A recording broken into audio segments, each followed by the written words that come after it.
I'm John Bright. I'm Cheryl Bright, and this is Build It Right.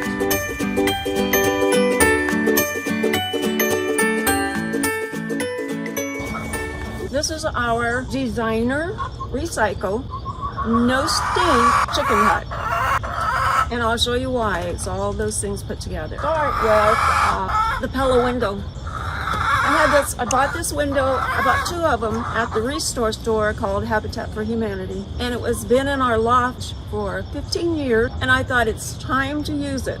So there it is. This is just an opening with hardware cloth, and then there's a window on the back side and two doors, one on each end, and we're ready to walk. This is our platform. We have an automatic chicken door from Chicken Guard, and we absolutely love that. My husband asked me one time, yes, she wants to be part of this.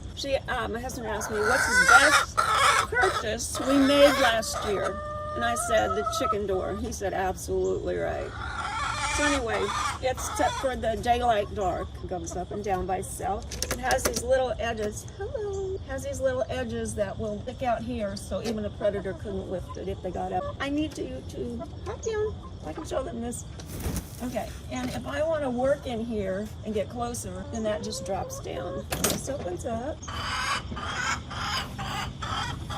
And we have a roost bar here, which goes to the nesting boxes, and a roost bar which goes all the way.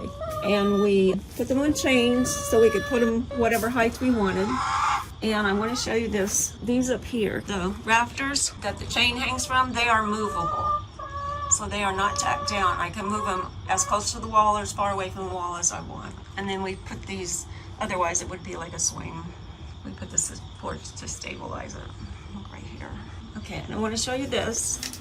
Underneath this, we have vinyl, and it's wrapped up the side. So it's kind of like a swimming pool. But I put this is a vinyl sign. It's a part of our recycle stuff. And these are lumber wraps from Meeks. And the reason I have more than one is because we were gone and we had somebody watching the chickens. And this is what you do. Come in here in the morning, and trust me, 11 chickens can make a lot of poop. So I just fold it in on itself and trap it in here. And I take it out, and I take it somewhere in the yard, a different place every day, so we don't have, and then I will take it out there and hook it onto that white trailer. That white trailer has rings on the other side. I just hook it up.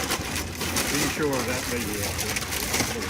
Hook it up there and hose it down. And it just melts off like butter usually. Let's go down to the other end. Here's the back window. It's just a window with hardware cloth, but we do have the sashes with the glass. Okay, this is the door on the other end. It's kind of spring loaded. This is our nesting box. And this raises up. In fact, look in there and see what's in there. It was so funny because the other day there was a chicken sitting up here on the rod, and I couldn't figure out what she was doing because all the other chickens were out except for the one in the laying box. She was waiting for a specific laying box. So anyway, the reason you want to put them up at night is so they don't get used to sleeping in there and pooping in the nesting box. And we don't use any straw. And the eggs don't get stuck unless you have a very small egg from a starting chicken and it gets turned sideways. Then I might have to reach in there and get it, but otherwise it's fine. I do want to show you this water. This is how many gallons is this, John? 250 gallon water tank, which we have on a hose, feeds the water down here. It has a float in it, so it won't overflow. And this is my friend. This is a battery baster that you can get at automotive stores. And this is how I keep this clean. So I come in here, I already cleaned these, but I come in here and I take the dirty water and I push it out with power. And as I'm sucking out the dirty water, clean water is coming in. Or I can go over here if I've already cleaned that one. And there you go. Heck of a lot better than using your finger. So this is a quick disconnect for when I do want to take it and wash it. And this is on in line and this is in line. So I know it's on and it will keep itself at a certain level. Yeah.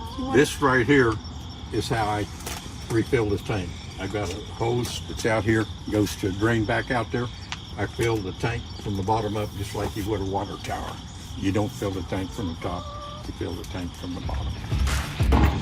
This is a vent. My husband runs a fan in here to keep it cooler in the summertime. So it runs 24 hours a day. So I was thinking, why can't we just take advantage of that and cool the chicken hut? Really hot summer, which was yesterday or day before. This gives them some air movement. Now I want to show you the feeders. This is a feeder from Rent-A-Coop, and I really like it because it holds lots of food. And it has 6. I love this thing. The only thing that I wish they would do differently is I wish they would put a sight glass in it like you do water containers, so you can see how much is in there when it's time to fill it up again. And the reason I got it setting crooked is because I don't want, it's empty and I don't want them to think there's food in it. Find out there's not. Now this one we put together ourselves. Oh my gosh, that thing is so heavy. It's got 4 of those cups, and you order the cups from Amazon, and then you buy the container. We got the container at Menards, and it matches so perfectly. It looks like they came together. But I like this because it is definitely airtight, moisture tight. Cups I think were 2 for $23, but you can see how much food is in there. So as long as the food is at the level of the bottom of the cup, you know they're getting food. Here's a back window, which gives them the cross ventilation that they need. One of the most important things for chickens is ventilation. All right, thanks for watching. Thanks for We're watching. planning on producing more, so Please subscribe. tune in, subscribe. And the next video will be on the actual construction of Chicken hut. that you saw.